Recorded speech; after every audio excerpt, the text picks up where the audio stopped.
Continuamos y lo vamos a hacer en este caso dándole la bienvenida a nuestro compañero de tareas Marcelo Chino Castro, responsable de todos los temas policiales, judiciales en mejorinformado.com y por supuesto compartiendo generosamente con el resto de la programación. Marcelo, ¿cómo estás? Muy buenas noches. ¿Qué tal, Lucy? Buenas noches, ¿cómo estás? Muy bien. Bueno, Marcelo, tenemos para comentar algunas novedades en el caso de Rafael Nahuel, ¿no? Este hecho que ocurrió allí en cercanías de San Carlos de Bariloche, muy controvertido, por cierto, y que ya lleva, ¿cuánto? ¿2 años, 3 años? Un poco más, me perdí. Ocurrió el 25 de noviembre del año 2017. Ah, bien, mucho tiempo ya, más de lo previsto. Más de 3 años y medio. Así es. Bueno, contanos qué novedades surgieron hoy. Bueno, mira, las novedades oficiales las podemos comentar por este lado. El juez federal subrogante de Bariloche, que investiga, que quedó a cargo de la investigación, el doctor Gustavo Zapata, dictó el procesamiento para 5 del grupo Albatros. El prefecto Sergio Cavia, que está sindicado como el autor material del disparo que dio muerte al joven mapuche Rafael Nahuel, porque surge de una pericia que el proyectil encontrado en el cuerpo de Rafael Nahuel salió del arma que portaba ese día el prefecto Sergio Cavia, todas pistolas calibre 9 milímetros. Y además también dictó el procesamiento como partícipes necesarios a los prefectos Francisco Javier Pintos, quien en un principio había sido el sindicado como el autor material del disparo, Juan Ramón Obregón, Carlos Valentín Sosa y Sergio Damián García. Les dictó el procesamiento por homicidio en exceso en la legítima defensa. ¿Qué significa esto? Que quien disparó al joven Rafael Nahuel lo hizo previendo que estaba en riesgo su propia vida y la de sus compañeros. Es decir, la legítima defensa sería: yo mato porque estoy en peligro de que me maten a mí, claro, o a terceros.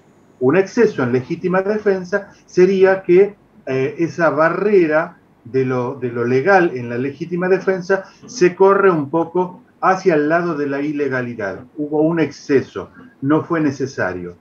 El tema es el siguiente: esa calificación que hoy tiene esta investigación, este expediente, está siendo sumamente cuestionada, no solamente por los abogados querellantes, en este caso los abogados de Rafael Nahuel, sino también por los peritos que participaron de la causa y la Secretaría de Derechos Humanos, que dijo: vamos a apelar porque no hubo, de ninguna manera hubo un enfrentamiento. Como para decir, fue una legítima defensa porque me dispararon y yo tuve que disparar.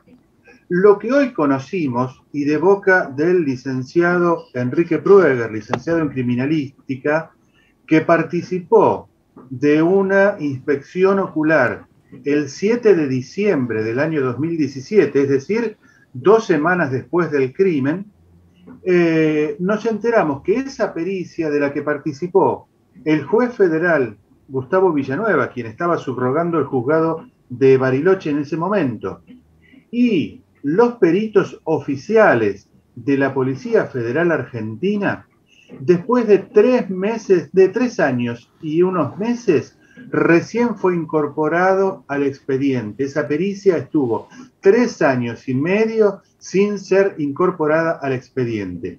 ¿Y qué tiene de particular esa pericia? Bueno, que se secuestraron alrededor de 100 cartuchos de escopeta antitumulto utilizados por el grupo Albatros y 33 vainas servidas del calibre 9 milímetros de las armas oficiales que utilizaron los prefectos que ingresaron al cerro, allí en Villa Mascardi, el día del asesinato de Rafael Nahuel.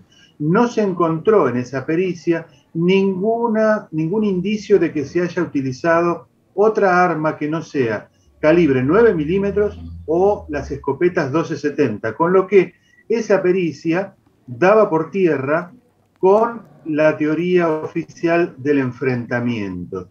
Y te reiteramos, esto lo dijo hoy en Cambio de Aire a la tarde por AM550 Enrique Prueger.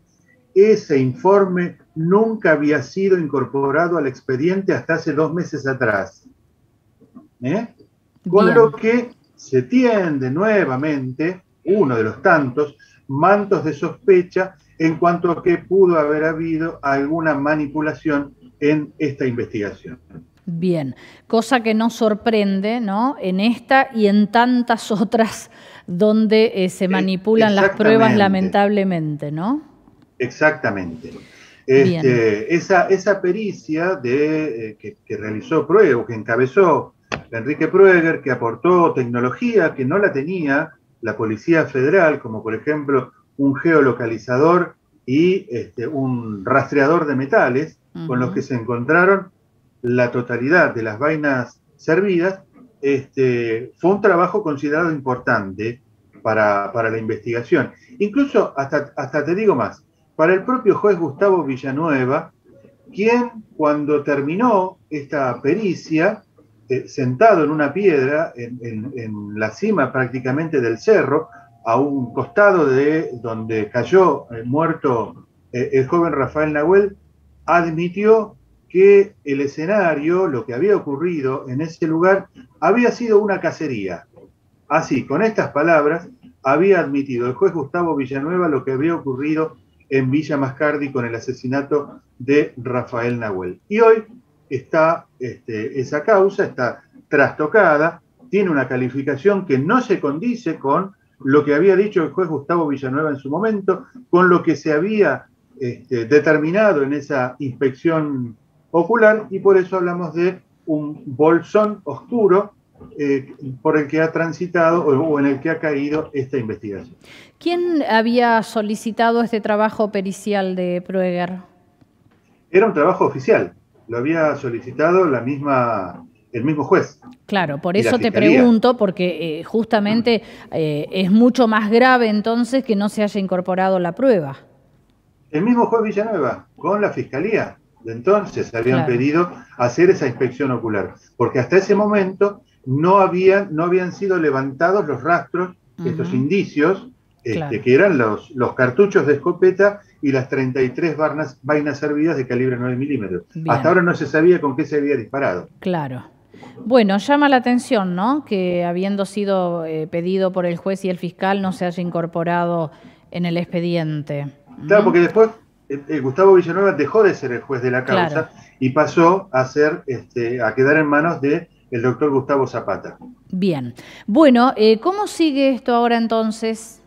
¿Tenés idea? Bueno, ahora hay anunciadas apelaciones a estas, no a los procesamientos, sino a la figura penal con la que el doctor Zapata procesó a los prefectos. Es decir, quieren que no sea un homicidio por exceso en la legítima defensa, sino que sea un homicidio agravado por la condición de prefectos y por el uso de arma de fuego. Una calificación mucho más grave, ¿no? Estaríamos hablando de un homicidio calificado. Claro. Bueno, Chino, vamos a seguir atentamente este tema, por supuesto, ¿no?, porque es un tema que ha tenido una trascendencia tremenda desde el mismo momento del hecho y que bueno, que todavía no se haya podido hacer justicia plena también es un poco una vergüenza, ¿no? Pero sí, bueno. Y una causa que ocurrió también más o menos contemporánea, que es la de Santiago Maldonado, que también ha tenido muchas idas y venidas y que todavía está en un limbo, porque todavía la causa no está cerrada. Sí, tiene un poco más de datos que se han trabajado con la cantidad de peritos y demás, pero sí que la verdad que estamos en el aire después de mucho tiempo, ¿no? Exactamente. Así que, bueno, vamos a seguir atentamente y todos los temas que surjan que sean realmente de interés en el ámbito policial judicial. Chino, muchas gracias por el contacto y por las dudas, que mañana no estés al aire con nosotros. Feliz Día del Padre.